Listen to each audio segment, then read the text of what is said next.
Welcome to USA Football's Coach and Coordinator Podcast, where top football coaches from around the country share their stories, philosophies, concepts, and strategies to help you get better on and off the field. Now, here's your host, Keith Grabowski. Before we get going with today's podcast, I just wanted to share a couple things with you. Number one, please check out the Football for All podcast. It's designed for your youth audience, but if you are the head football coach who really runs everything in your community, I think it'll be very helpful to you. It explains what we're doing with the football development model, as well as get some good perspective from different types of stakeholders, whether those be current or former NFL players, current high school, college, or NFL coaches, as well as parents and commissioners. It's really designed for that parent, commissioner, and coach group from your youth audience. And I think it'd be helpful if you would push coaches that way. Also, as you get going here and the country opens up, I know getting your players in shape and getting them ready with some of the skills they need, like tackling, blocking, and defeating blocks, are going to be important, but you're probably going to be limited as far as contact goes right now. Check out our contact system, which is designed for all those types of things. You won't see a single drill really with any helmet on, and there's very few drills where shoulder pads are required. You could get those going now to really work on some of those skills and fundamentals, and check out our advanced tackling system designed around the 5 fights. I think you'll really find that that's an excellent coaching system as well. Check those out at footballdevelopment.com. Here we go with today's podcast. Enjoy. On today's podcast, I'm joined by a former player, somebody who I actually known since he was in junior high. And at the time I met him, he actually wasn't even a football player. So he's gone on to be a football player, played in college. Now he's a college football coach. And I'm excited to have him join me here on the podcast. And that's the passing game coordinator and quarterbacks coach at University of Findlay, Kyle Ohradzansky. Kyle, it's great to be talking ball with you. Yeah, happy to be here, man. So, Kyle, you have an interesting football journey, one that started with hockey. Because that pretty much, when I met you, that was the thing. You were a hockey player here to the point where when you started 9th grade, you went on to Culver Military Academy in Indiana on a hockey scholarship. And coincidentally, in the fall, I guess you had nothing to do, so you went out for the football team and became the quarterback. Yeah. So, the story actually starts a little bit before that because my dad was a high school football coach. And so the first time I went to two-a-days, I was 6 years old because that's when my mom would let me go. And so I was always around, but I never played because it was more productive for me to go to practice with my dad. Well, 7th grade rolled around and I played 7th grade football and then didn't play in 8th because hockey conflicted with it. And I actually ended up going to Culver Military Academy because I could play hockey and football both at a very high level. The world of hockey is an interesting deal, but it conflicts with football. The only way to do it was to do it through essentially a private school program. And your dad was my defensive coordinator for a year when I was a head coach at Brush High School. And we, from there, we actually both had the opportunity to go on and be assistants at Camp McKinley. I decided not to. I was trying to get closer to home, but you guys did. And immediately you then, I think, transferred at that time after your 9th grade year, went to Camp McKinley and had the opportunity to compete for the quarterback job and won that right away as a sophomore. Yeah. I played at Culver and played there as a freshman, and then, went to – when my dad took the job at McKinley, it was like, this is a no-brainer. Like, I've loved football my entire life. Yeah, I loved hockey, but, football was really the passion that I had growing up. And so when a guy by the name of Ron Johnson took the head coaching job there and my dad was going with him, it was a no-brainer to say, you know what, this whole hockey thing, this is really expensive, and it is what it is. It stinks, it smells, and it's cold, right? So I decided that, the best thing for me to do was to go play football at one of the best high school football programs in the country. And anybody that's played for their dad knows that that's a extremely special experience, one that I'll cherish for the rest of my life. Yeah, and I was able to keep close contact with you and your dad, and Coach V was over there helping you guys too, and I knew Ron too, so friends with all those guys, and would visit over there frequently during like recruiting, and had the opportunity to see you play. Went to actually my first Massillon-McKinley game was it was at Massillon. It was your sophomore year. I think you might have been playing with broken ribs. If not, there was a shot on you that game that might have broken them if they weren't already.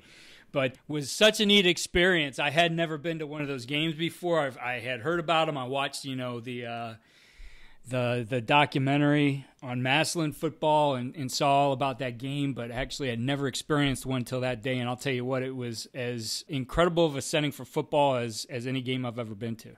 Well, first of all, I will always be a McKinley Bulldog through and through. So I got to correct you there. It's the McKinley-Massillon game. It's not the Massillon-McKinley game. I can't help myself. But, yeah, that game is like nothing I've ever been a part of ever.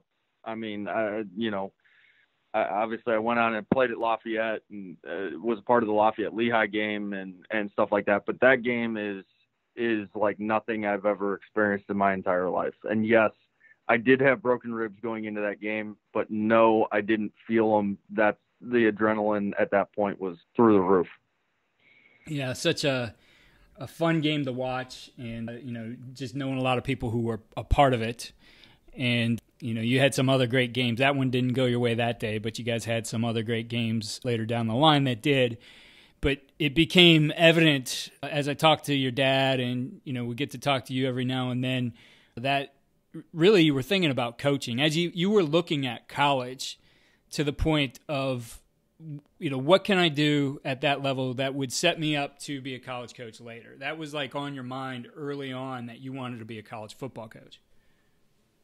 I graduated early from high school for a couple of reasons. Obviously, I wanted to enroll early in college, but I also knew that the hiring season in college football really is in December, January. So by graduating early from high school and enrolling early in college, that would put my graduation date in December, which would put me in a better position to go get my first GA job.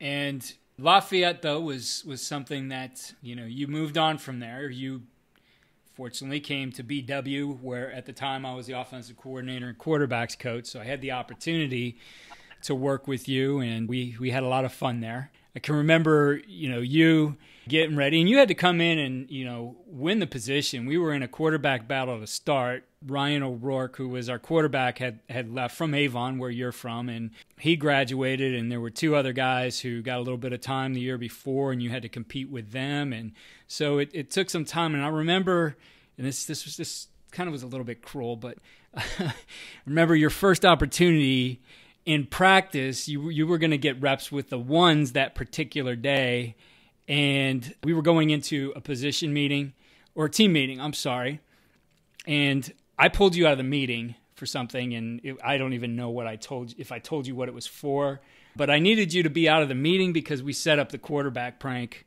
with the entire team and staff. About 180 people on the field that day knew about it except for you.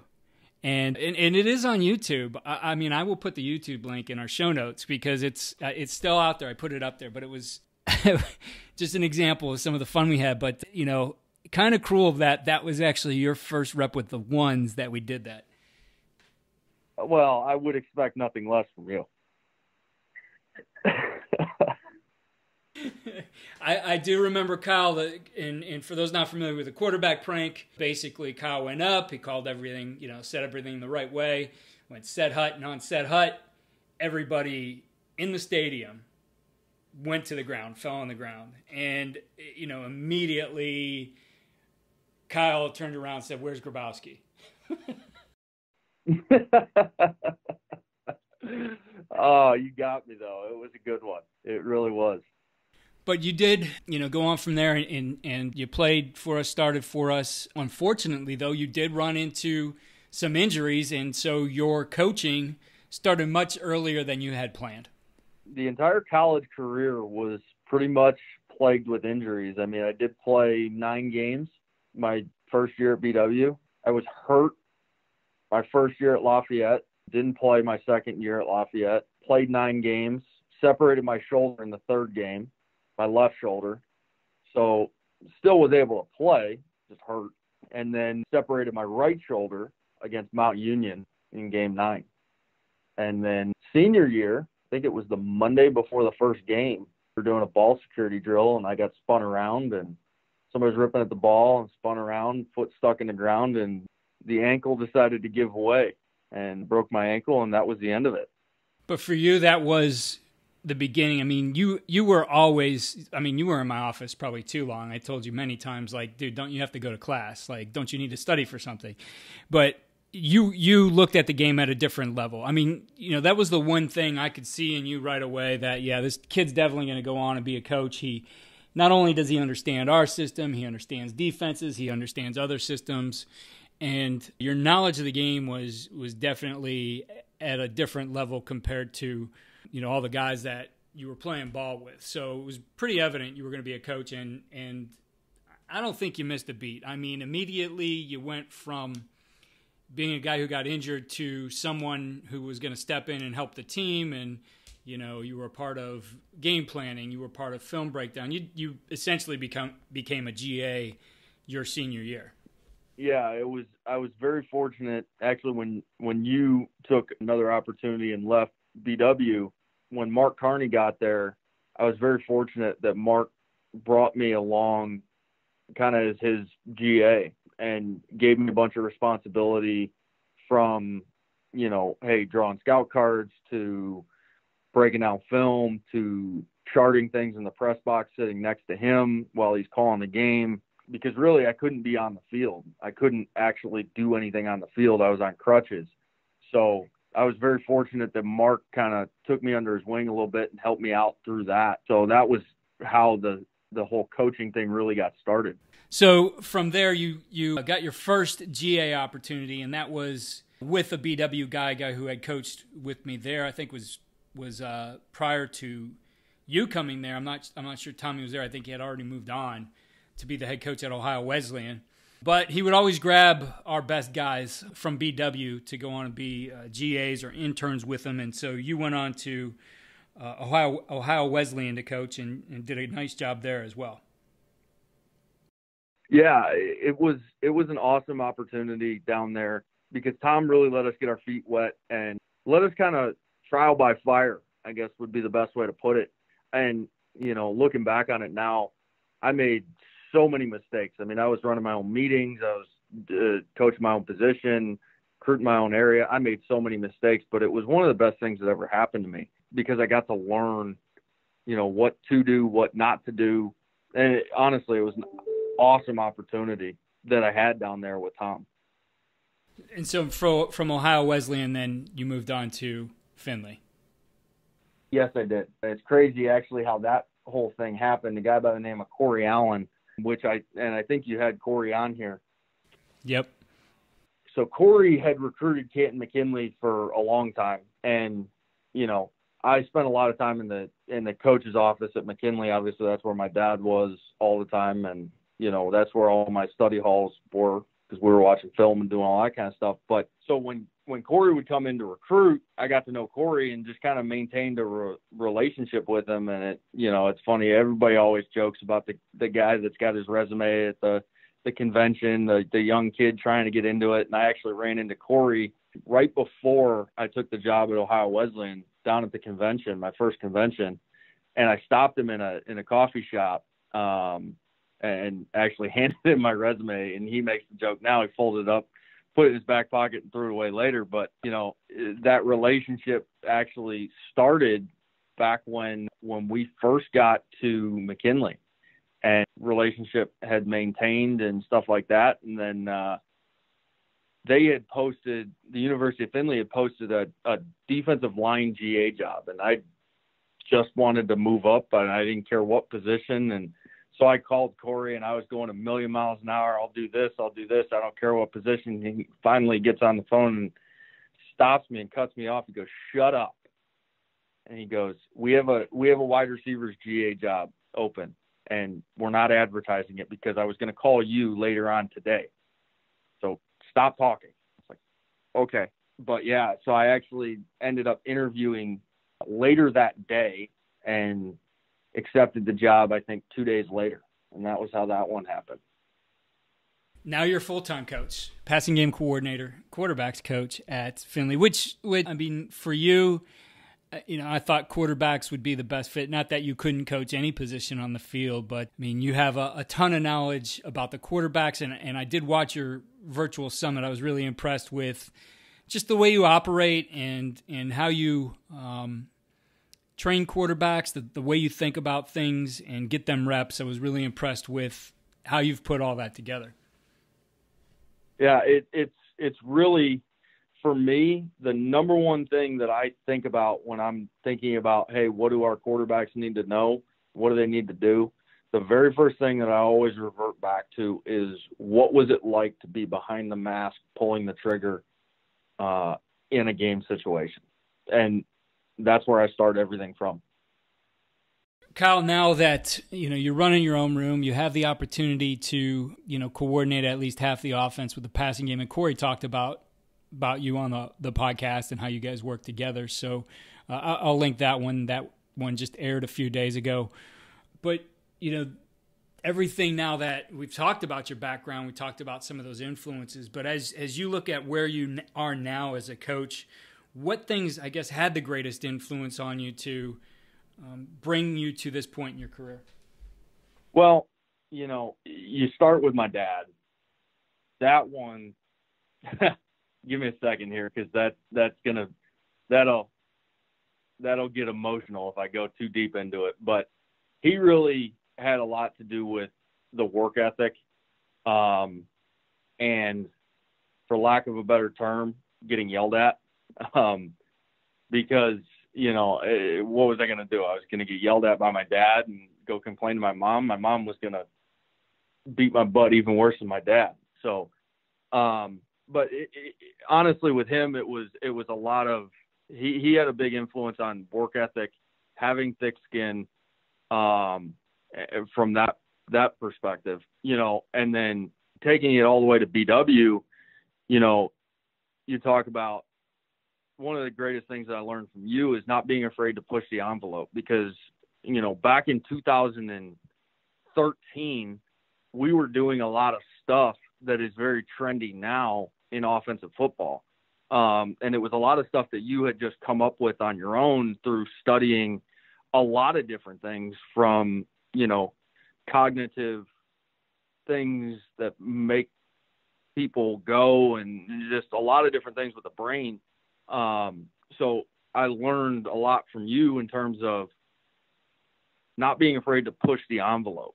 And then, when I got to Findlay, I had the offensive coordinator here at the time was Troy Rothenbuehler. And, one of the things that I learned a lot of things from Troy, but, one of the greatest things that I always took from Troy was he was so analytical about every single thing that we did.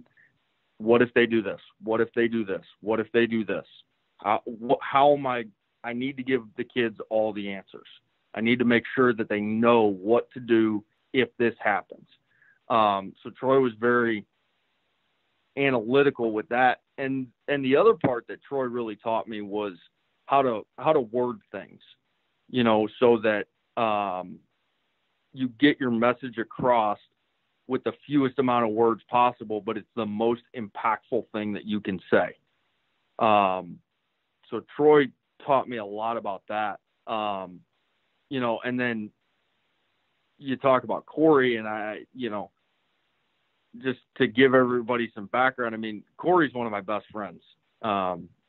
Football, life, doesn't matter. Corey's absolutely one of my best friends ever. And so to say what Corey has done for me and helped influence me in my coaching career, I mean, you name it, he's helped with it. But I mean, from recruiting to game planning to passion to communication, Corey's had a ton of influence on me and how I handle my daily business. you name it, he's had a hand in it. And I know, Kyle, like watching, and I'll tell you, it was pretty neat to sit back and watch you. And I got a text from Coach Snell at the time, who was also in that room watching your virtual clinic. He said, "Wow, Kyle's doing a good job." But I really liked how organized you are in the way you approach preparing your quarterbacks for game week. I think, if you sat in that office with me and saw how miserly I was with reps, right? We only had a certain amount of reps. We had to be efficient with those reps. We had to be smart with what we were putting into a game plan. We had to look at the opponent a certain way and not waste repetitions. And so I was really impressed with the way that you went about organizing now your game week and how it fits in together with all the things you do, from the drills all the way through team. You're not wasting a single rep. You're going to do things because they have a purpose. So talk to us a little bit about your approach to preparing the quarterback week to week as you're in season. Well, the most cliche, I guess, the most cliche analogy I can give you is and I love to play golf. I do. The most cliche example I can give you is if you look at some of the best golfers in the world, they have a process that they go through before they hit every single shot. And so that is how I structured it for our quarterbacks, that they have a process that they're going to go through every single game week. And certain steps are going to take longer than others, and they may be longer in certain weeks and shorter in others. That's just the way it is. But by the end of that process, they should know the game plan that they're going to be executing on Saturday like the back of their hand. So if I give them a route combination, they can tell me the protection, they can tell me the formation that we're running it out of, and they can tell me the various adjustments that we have off of that for the week. But even deeper than that, they know exactly what they should be getting in various field zones, in various down and distances, but it's all so that they can play as fast as humanly possible on Saturdays. And so by going through that process that we've talked about, Keith, that's really what we try to hang our hat on with those guys. So let's, I guess, we're not going to get into the details that you did in a clinic, but I kind of want to walk through some of your thoughts in how you approach this. So let's start with a scouting report, because every week begins with that information, right? And I can remember those. I included you as part of that game planning scouting report. To me, it was important that you were comfortable with what we were going to put in, and it's something I did with all our starting quarterbacks, was to kind of include you in that and get some thoughts as we were putting things together. But for you, it starts in the same place in the scouting report, which you did talk about in your coach's summit, which also now is a course on CoachTube. But talk to us about how you put that together and what information you're going to be sure is in there every single week. Yeah, and really to get to the scouting report, you kind of got to back up just a little bit, because on Sunday after a game, we bring the kids, we do the running, we do the lifting, we do the game review, like a lot of people do, but we bring the kids back on Sunday evening to at least put the film on of the team that we're going to play, because us as coaches, we're not at those lifts. Our strength coach handles the lifting and the running. So we're at least familiar with, hey, this is what they are from a base perspective. And our kids are very tuned into the fact that we have a base within our offense. So, and Corey talked about it in his talk about, hey, we have this many base runs, this many base quick games, so on and so forth. So we put the film on, and we kind of just have an open discussion, and I'll lay out to them, hey, this is what their base is. Okay. And so our kids are so tuned into our base that they're like, okay, so I know that we're going to be running this RPO. I know we're going to be running this quick game. I know we're going to, and so they're familiar with it by the time they leave on Sunday. Then on Monday, our quarterbacks That is their mandatory NCAA off day, and we're in here watching through all the cut-ups and game planning. But our quarterbacks pop in frequently to see what's going up on the game plan board, and they'll start to get an idea of, hey, this is where we're going.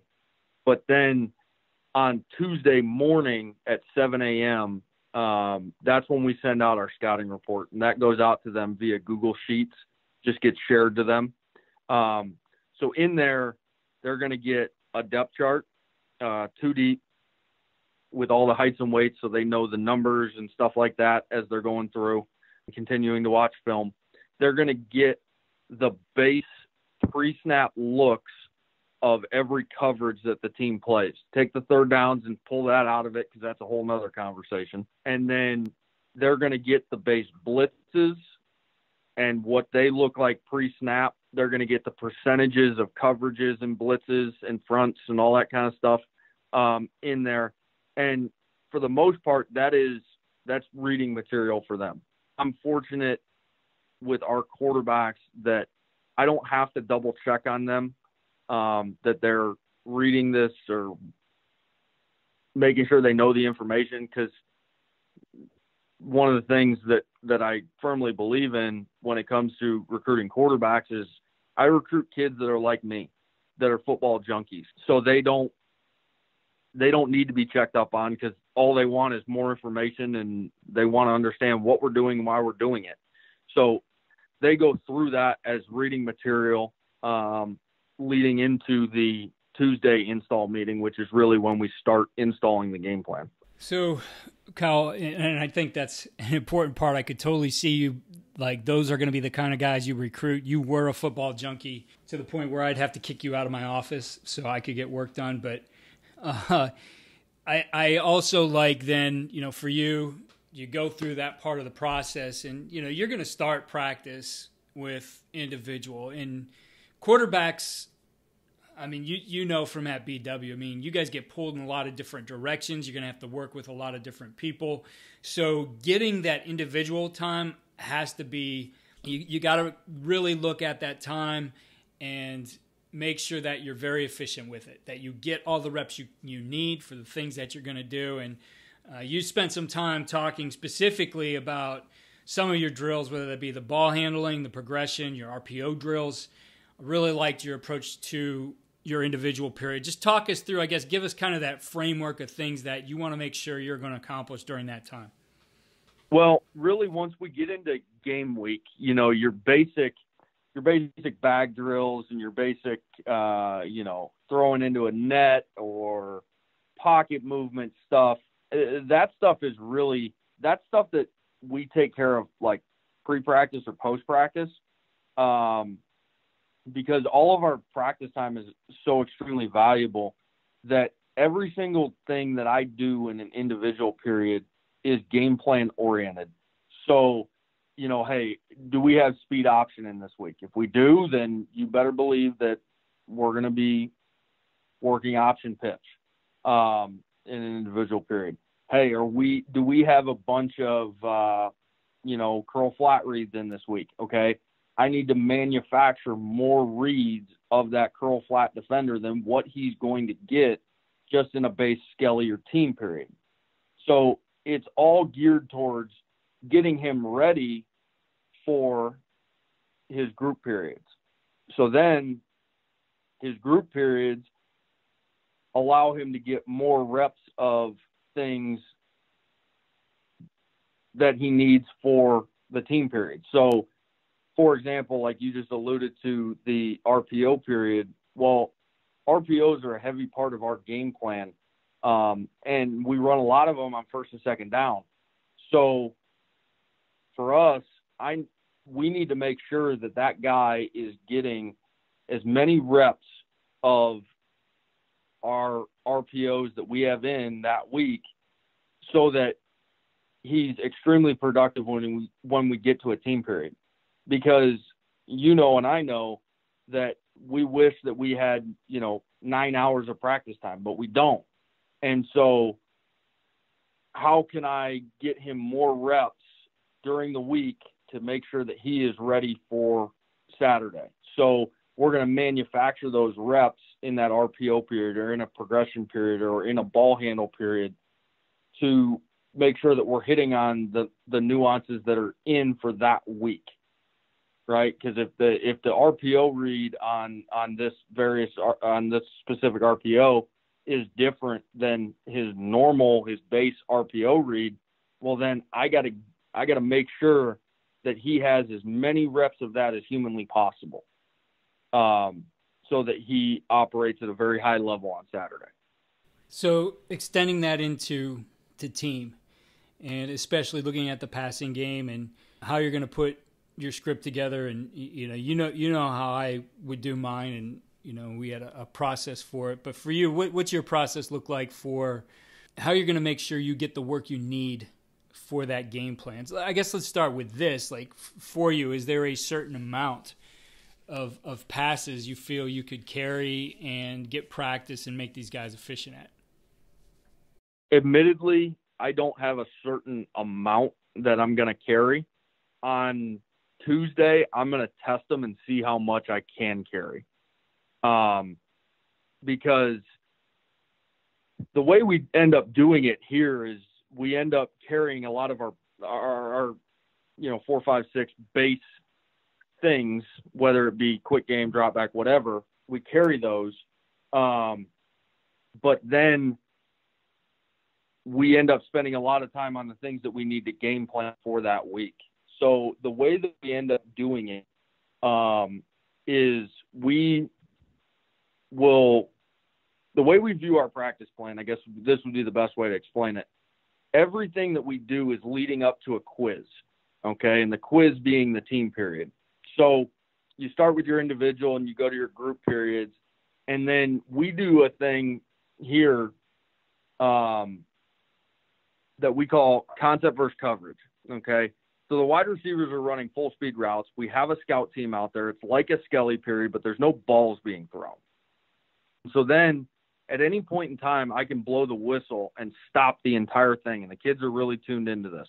So they stop right where they are, or within a couple steps of where they were, because obviously the receivers are running.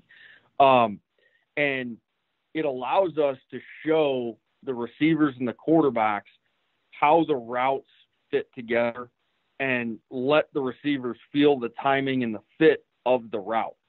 So, okay, you may blow this whistle and say, hey, look, I need to talk to the H here. Okay, hey, H, you need to stem this way because look at what's going on over here. All right, this is why this is so important. So now by doing that and explaining it to those guys and showing them exactly what is going on, we can then transition that into our skelly period, which makes our skelly period that much more efficient. So we are able to maximize our reps and make them as efficient as possible because we do everything we can to get them to the point where they're playing a million miles an hour and they're not making mistakes in the reps where there's actually balls flying around and where there's actually full speed things going on. Kyle, let's shift the focus here a little bit. You guys were really good on third down in 2019, number 3 in the country, and being good on third down is an important thing to win in football games. Talk to us about your approach to third down and what you feel are, I guess, some of the key things you do that were able to bring you to that point that you guys were at one of the tops in the country. I mean, like anybody else, I mean, we're going to break the third downs into the various distances, and we're going to watch all the cut-ups, and we're going to do that. But the thing that I think allowed us to be so successful was our ability to game plan the third downs. Because like Corey had talked about in his, and like I've alluded to a little bit, we carry a base amount of stuff, but then we will install things throughout the year. We'll put in new concepts and we'll carry new things throughout the year. So it allows us, because we have that base, to install. And, you know, as we go through and we watch the third downs, yes, we notice their tendencies and all of that. But what I've found, just as a general philosophy, is we as an offense do not want to allow the defense to dictate to us what they are going to do. We want to dictate to the defense what we want them to do. And what I'm getting to is using a lot of bunches, stacks, and motions to get the defense into what we want them to be in. And it showed a lot of rewards for us last year because for a lot of reasons. Number one, our receivers are playing really, really fast because they don't have people up in their grill nearly as much. Number two, our quarterback, his understanding of those things was through the roof.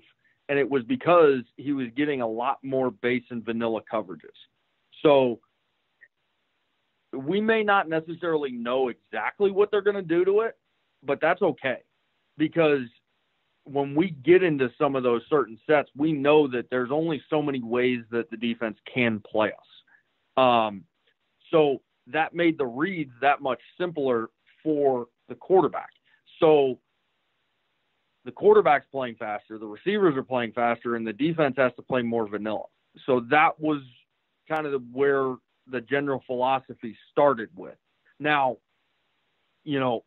I give Corey a lot of credit because he's very open to a lot of the stuff that we want to do in the passing game, but he really helps a lot when it comes to third down because, in my mind, I'm a quarterback's guy, right? And I want to throw the ball all the time, right? And that's most quarterbacks guys are like that.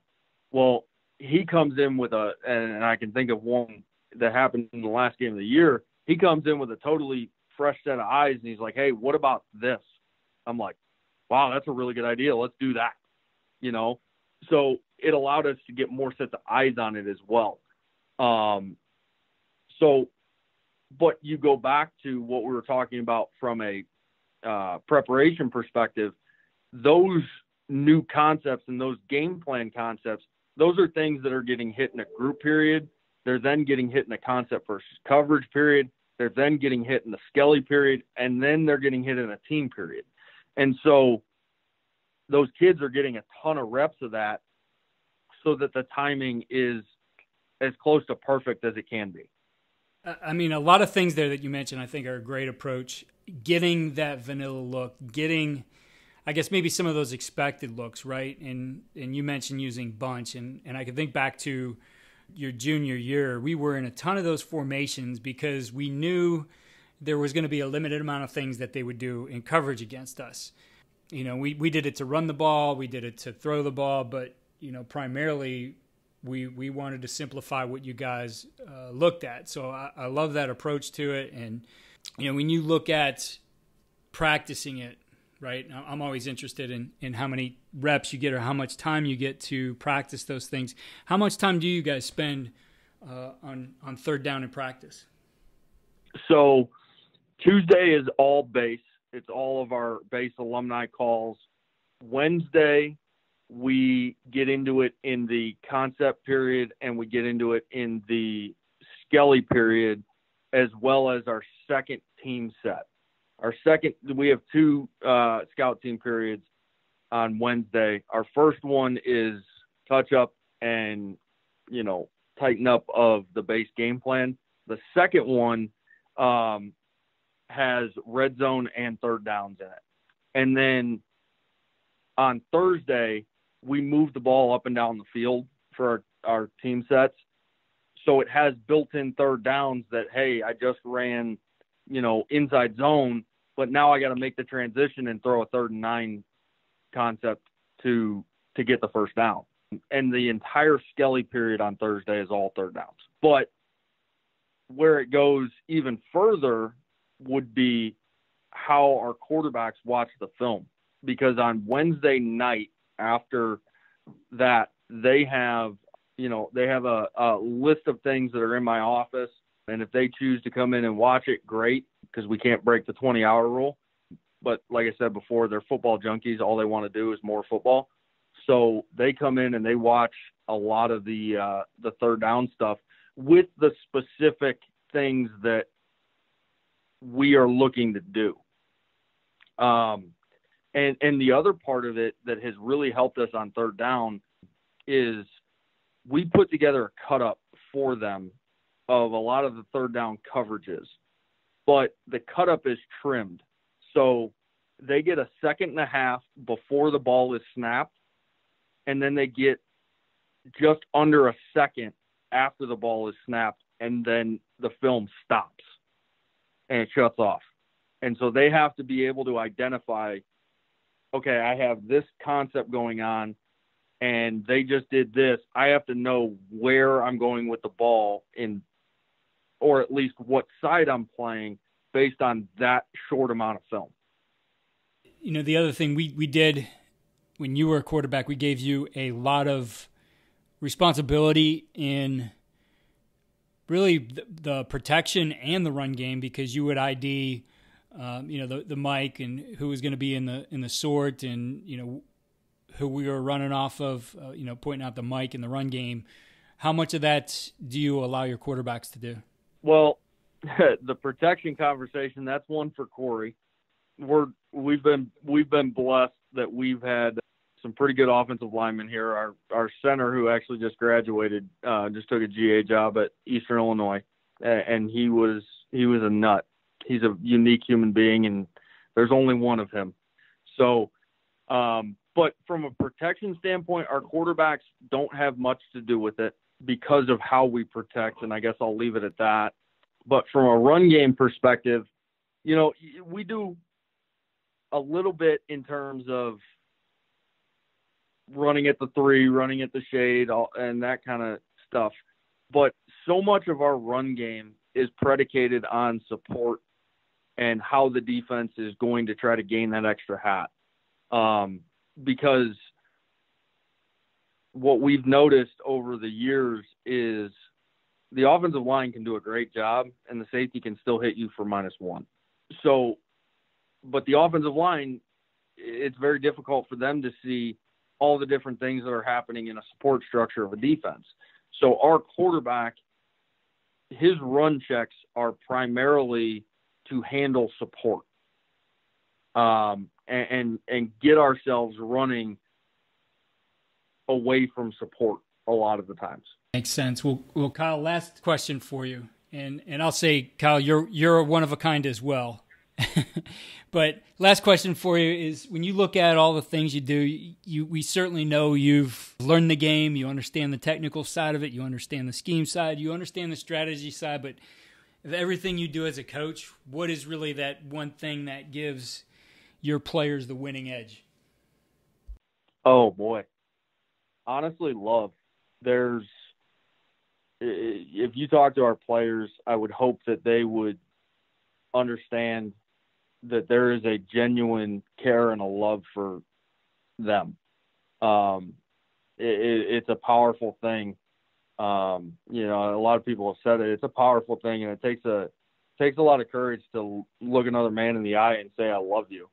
But when people know that you care about them on that level, and you care about them as a person even more than a football player, you can get so much more out of yourself. You can get so much more out of other people because of that relationship.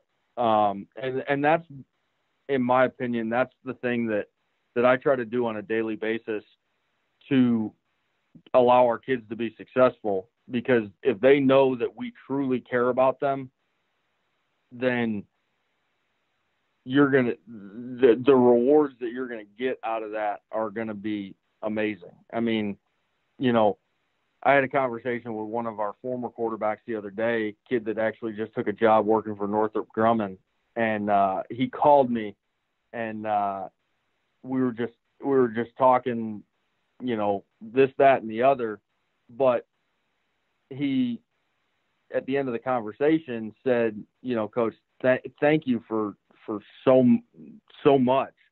And, those are the things that I really cherish as a coach, more than the wins and losses. But when you build those relationships, that's what allows the kids to be that much more successful. Coach Ohradzansky, before we go, I want to make sure you share your recruiting information, the areas you recruit. What are those for you? So I recruit the greater Detroit area. I recruit Toledo.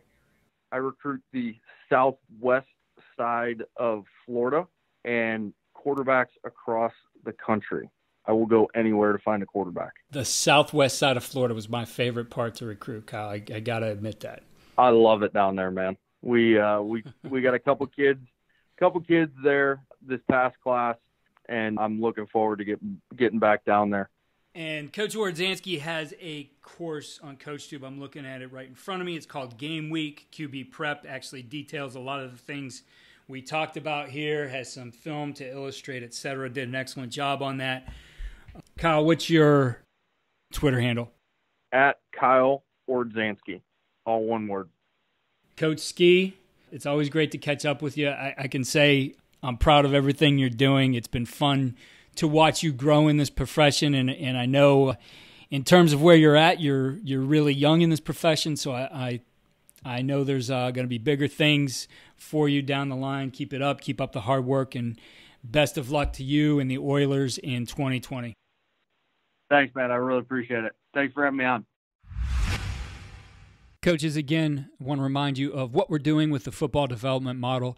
Please push this down to your youth coaches. I think this is a great way for you to get some organization and structure beyond what you've already done. Check it out, all of our program development for youth football at fdm.usafootball.com. Again, check out our systems for blocking, tackling, and defeating blocks at footballdevelopment.com. If you register with your email, you get your choice of 3 free videos. There's some great things in there. I think things that as you get going again, you can get into the summer and maybe make up on some things that you might have lost if you had a spring ball, if you had time here in the spring to work on football. Some great drills for all those phases of contact. If you're enjoying the podcast, please head over to iTunes or your platform and give us a 5-star rate. If you have a minute, write a review. We really appreciate it, and we will read your review on our highlight show that we do at the end of the week.